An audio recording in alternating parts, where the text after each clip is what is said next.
Our next guest is a native Egyptian whose mission is to travel across the U.S. to teach and perform Arabic music, or Arab music and folk dance. He's performed in over 400 public and private schools in America through his Arabica, Arab Music and Culture Assembly. His TED Talk, I don't know if you caught his TED Talk, on the tambourine, my partner in diplomacy and disruption, brilliantly done, illustrates how he uses music to advocate for his culture and to counter stereotypes. Finally, he uses the performing arts to help promote his culture, providing and humanizing, a very humanizing perspective to its political and media misrepresentations. It is my pleasure, please join me in welcoming Karim Nagi.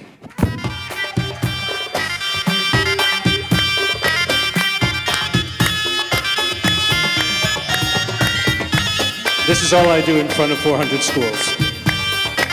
The wide clap. Hello.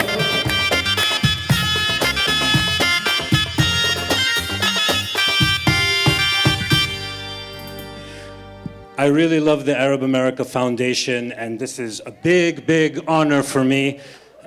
Amel and Warren and even their daughter Amira have been big supporters of me, so I can base this entire talk on promote, educate, and connect, because that's what our music and our dance does for non-Arab audiences. Now, you are all understanding of our music and our dance, and it means something to you, and it's part of our lives here. But what does it mean for someone who's not familiar with us? Someone who is perhaps just wrapped up in these simplified stereotypes about Arabs, or these colonial creations of us being this one-dimensional, barbaric group of people that deserve to be subjugated. No, we're going to fight that. And I don't need to preach to you because we all fight every day, but I'd like to share with you what I tell people with my music when I go to all the different public and private schools, all the universities, the TED Talk. I've been to China, Japan, multiple times all over Europe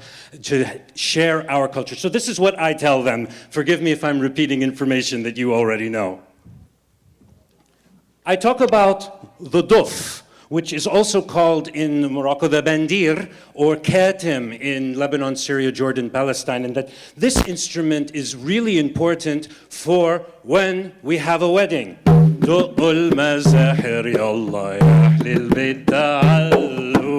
It's very, we could clap, I could be your jukebox, but let's talk about culture for a moment. It's also really important when someone has a birthday that we have a duf there for. Getting older, ya Gamil. So this is also really important for when we have sporting events, to make sure that the team doesn't die out in motivation and say that sports is unnecessary, or that we have this for a religious celebration as well. And when you use the duf, I explain to them that it involves the entire body. It's not just our fingers, that you're experiencing, this corporal entire experience of who it means, what does it mean to be a person, a human, not just a political topic that you like or dislike, but a human that moves.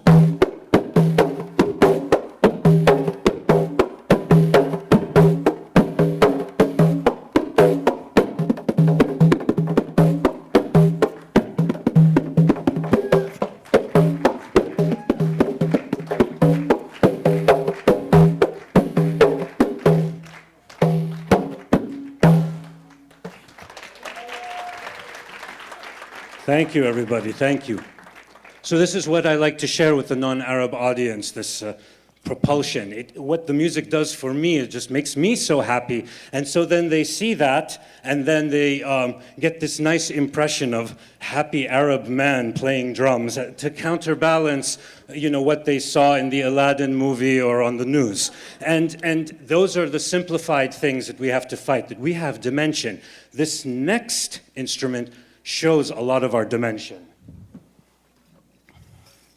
So in Egypt, we call this the riq, from the Arabic word raqiq, like fine, thin, delicate. used to be made with the skin of a fish, but now, we make it with the plastic skin. Again, I'm sharing with you what I explain to people wherever I go. And that this is not just the tambourine that we find here in the United States, that is the accessory instrument played by people who don't play any other instrument, but want to be in the band and enjoy the lifestyle and to get your motor running. Head out on the highway. All right, but the rik, for the Arabs, as you know, is a classical music instrument played with the fingers and this filigree delivery that requires some training.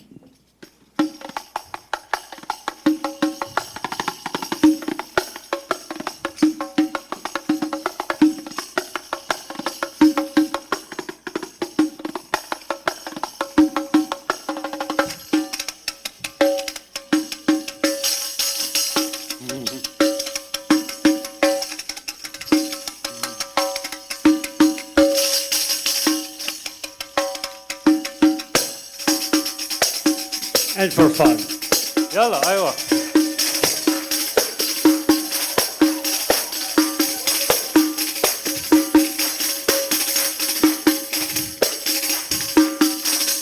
Yeah.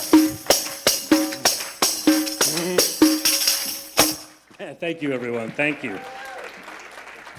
With something like the tambourine, the rik, I've been able to explain to the non-Arabs just how much depth that we have, and that in the same way you would think of the instrument. Oh, that's simple. I already know what it is. It's just something you shake. No, it's not. Well, imagine they would say this about us as people as well. We already know them. I saw them on TV doing that, with the thing on their head, saying that. And they think they already know it.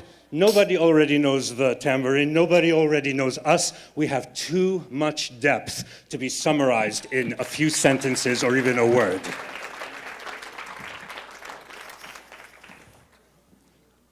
This, well, we call it in Egypt a sagat, comes from the Arabic word saj, as you know, like a dome, so multiple domes. And again, I like to explain to non-Arab audiences, well, what this instrument is. But you know what?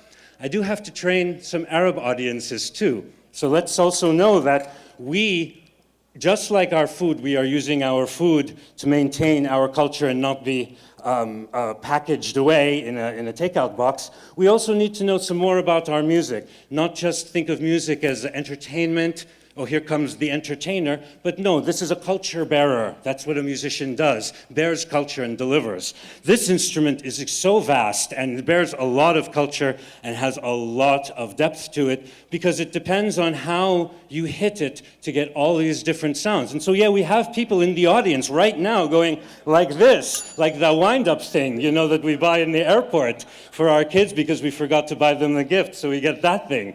But here, you're going to see that it actually requires you to be ambidextrous, and it requires you to really pay attention to all the sounds that you're making and all the sounds around you.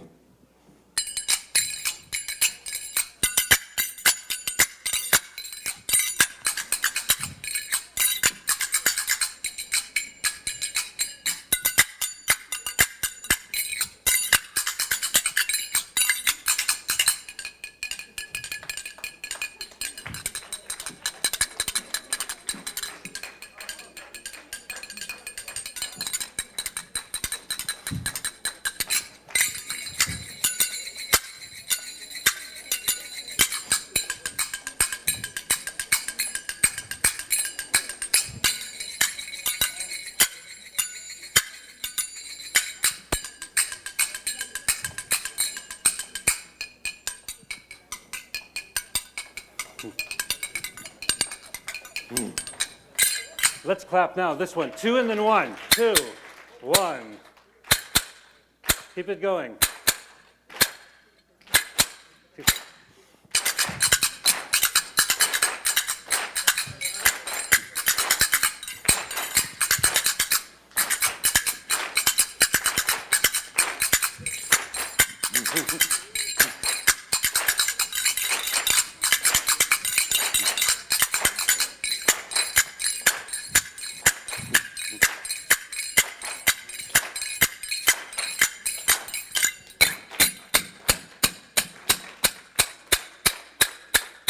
Come on, food, let's go.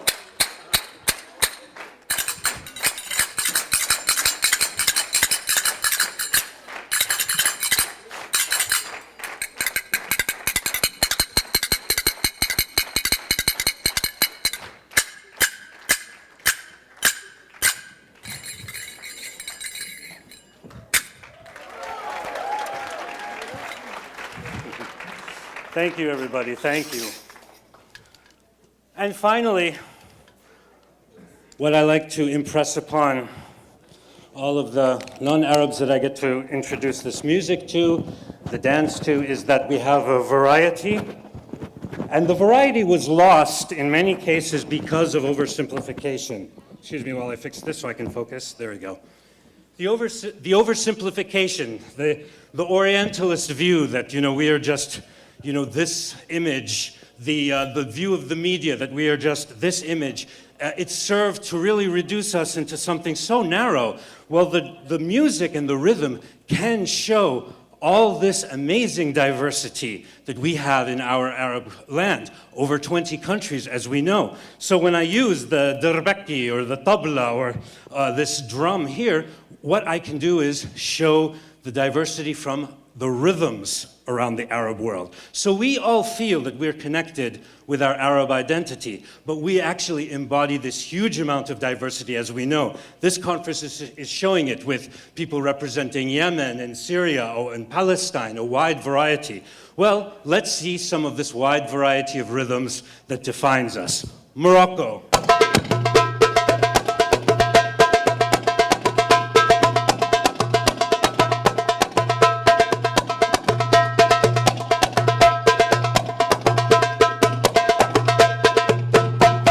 Tunis.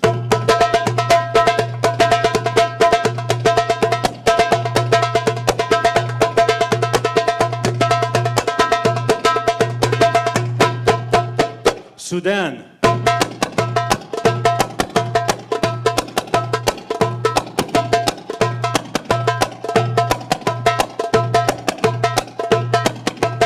Egypt.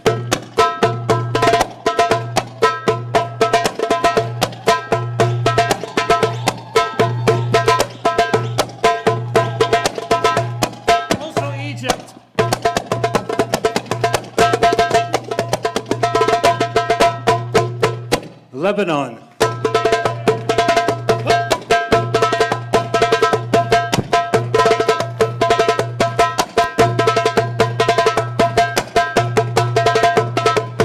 Syria.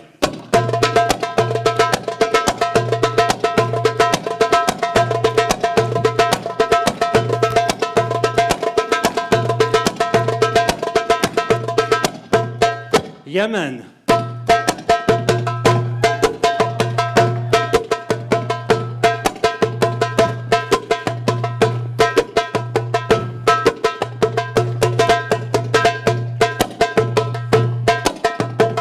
Saudi Arabia.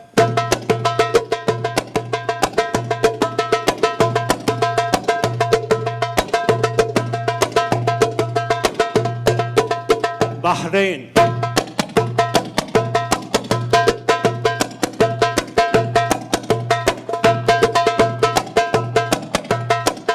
Iraq.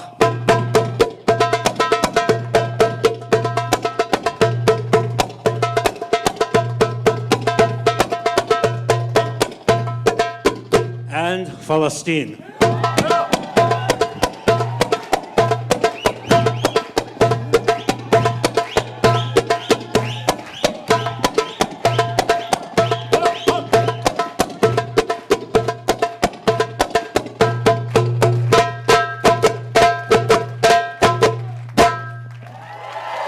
Thank you, everyone. Shukran.